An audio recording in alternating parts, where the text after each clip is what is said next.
आतड्यांवरती सूज येणं ही एक गंभीर समस्या असू शकते. ही सूज तात्पुरती किंवा दीर्घकालीन असू शकते आणि तिच्या मागे चुकीच्या जीवनशैलीच्या सवयी, अयोग्य आहार, संसर्ग किंवा काही आजार कारणीभूत असू शकतात.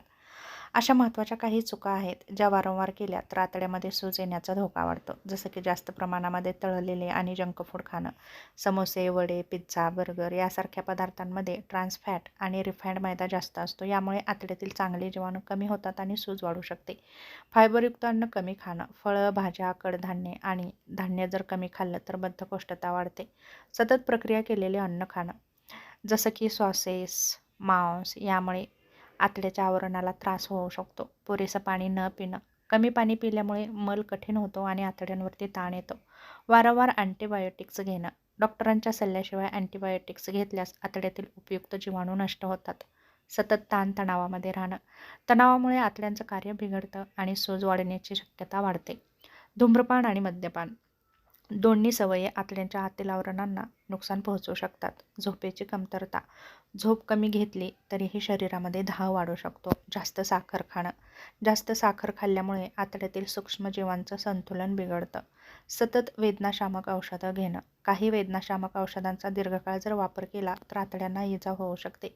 खूप तिखट किंवा मसालेदार अन्नाचं सेवन करणं, संवेदनशील व्यक्तीमध्ये यामुळे जळजळ वाढू शकते. व्यायामाचा पूर्ण अभाव, हालचाल कमी असल्यास पचनक्रिया मंदावते.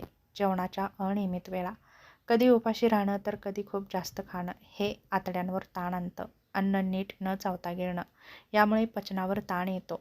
बद्धकोष्ठतेकडे दुर्लक्ष करणं, जर बद्धकोष्ठता असेल तर आतड्यांना त्रास होतो आणि सूजही वाढते. दूषित पाणी, अन्न याचं सेवन करणं, यामुळे आतड्यांमध्ये सूज येऊ शकते.